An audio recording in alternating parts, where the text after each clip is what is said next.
wanted to ask you, how did you start? And so you're a massive YouTuber now, and you're sponsored by Google, Skype.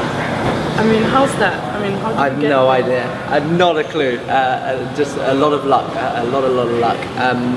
I genuinely think it was probably right time, right place. When I was revising for my exams, I was watching a lot of YouTube just to form procrastination. Same, yeah. And it was just when YouTube was going from like cats and dogs and skateboards to like people making quite interesting stuff and regular stuff and having channels where they would do branding. And I was studying media at the time, and we were learning a lot about channels on television and radio stations, and it seemed a little bit like that, you know.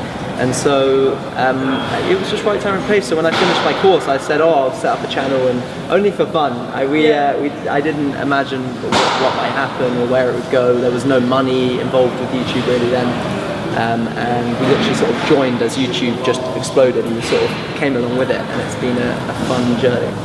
So did you start it during your gap year, right? Yes. So that's why JacksGap. Yeah. So I took a year off. And my dad always convinced me to take a year off to consider life and to explore, and before you go to university. In the end, it was. He probably regrets saying that because I ended up leaving university because we ended up sort of having this amazing journey in my gap year, doing the YouTube channel. But yeah, it was literally on the first day. We had a year ahead of us, and we thought we might do a little bit of traveling. We're gonna meet some new people. It'd be nice to film it, share it with friends and family, people on Facebook. No one more than that. Yeah. Yeah, I think I saw a video yesterday. Your first video was. Oh God! Don't watch these things now. That was years ago. Yeah, I was interesting to see how now you're making humanitarian content, but you're starting doing just like really fun. Yeah. Yeah. I mean, it's all got so serious now. We're in an office and. Yeah, exactly. Yeah. So how was that? I mean, how did you start from just making travel videos, fun videos, to like serious content? I think I always wanted to make the more serious, bigger stuff. Yeah. I probably just imagined I'd do it a lot later in life, and the fun stuff I didn't imagine anyone would look at. So when lots of people started watching these videos we were making, it felt like a lot of pressure to make the stuff I've always wanted to make, And I feel like we're able to do that now. It's really exciting. We're working on a 20-minute documentary at the moment about climate change, and I'm really excited to bring it out. But it felt like a bit of a rush over the last 4 years to try and make the stuff you've always wanted to make, and make it as good as you can imagine. It feels like a bit of pressure when people are watching and want to make the best stuff possible. So we've been really lucky to meet so many people on YouTube who are so talented, like other color graders and editors and cameramen and sound guys, that as soon as we started to collaborate, our stuff got so much better, because film is a collaborative process, right?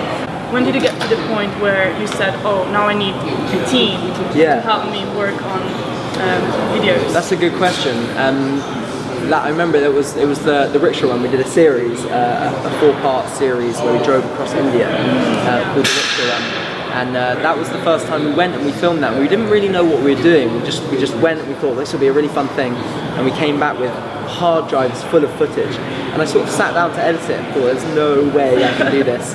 And so I called a few friends up and said, "Would you help me?" And they said, "Yeah." And then I think they started coming around to my house, and my poor mum was like, "This is not cool. I'm not going to feed 5 teenagers every day." And so we looked for a space really nearby where I live. It wasn't nearly as sort of good looking as this. It was a lot more low key. And we sat in there to edit. And that whole experience was so much fun, going in there every day and working with these other creative people and having a product we were really proud of at the end. That was sort of what gave us the idea to, hey, we should do this more often. And so working with brands is the way we've been able to earn money over the last 3 or 4 years. And it's finding the right brand, convincing them with your idea, saying, "Look, here's my idea, here's why I think it's going to be good, here's why I think people are going to enjoy it." And if a brand really believes it's going to be good and people enjoy it, they want to be a part of that. They want to be seen to be enabling that, And so somehow we managed to convince a couple of brands over the years to do that. And that's how we've earned money. We owe those guys everything, really.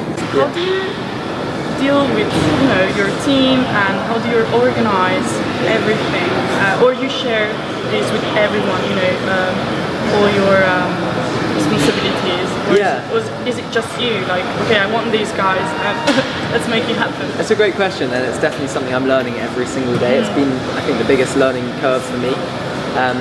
I think I was always really lucky to have an identical twin. That helped hugely, and he now lives in America, so things are a little bit more difficult. But when he was here, we were working together. We would sort of split our responsibilities, and so it would split a little bit like director and producer. So I would do the more creative stuff, I would come up with the ideas and figure out what I wanted it to look like, and Finn would make it work. So he would raise the money, he would work out the logistics. And that's a really good partnership to have. Like, you'll recognise that partnership in a lot of big production companies or creative agencies. Often someone who's creative and someone who can do the business. Yeah. I think my job is literally just coming in every day, being happy and making everyone else happy. You know, I think the role of a director or like a owner of a company is just to inject everyone with enthusiasm and also bring out the best work they can do, you know.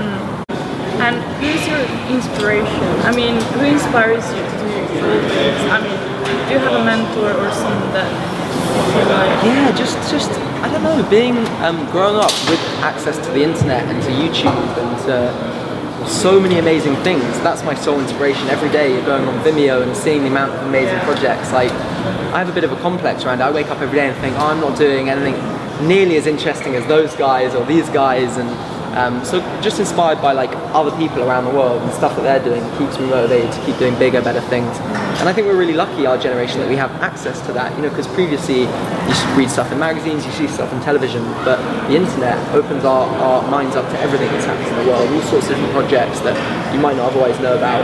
YouTube is a democracy, isn't it? We choose what we want to see, what we like, what we don't like. People will be very vocal about it in the comments and through likes and dislikes. And that's what's so exciting, you know. It's not like in television, you watch what you're given, you know. It's decided by lots of important people. That is what you see at this time and this evening. And there are lots of regulations as well. Exactly, you can only see certain things. It has to be said in this way. YouTube, you can put anything up there, and anyone can watch anything. So it's really up for the people to decide. And that's how everything should be, right? Like, it's you know, democratic society. That's the way forward. But why do you think? You said there's so much stuff on YouTube.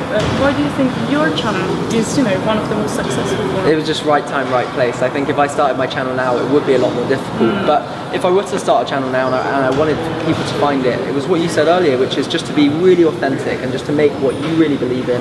And I think other people find that. I think a lot of the time, I've been guilty of this, people see stuff and then you try and make that because that's what you think is good, you know, and people don't react well to that, I don't think. The minute you just start making stuff from your heart, that you're passionate about, people just feel that, and that really excites them, they connect with that, you know, hopefully.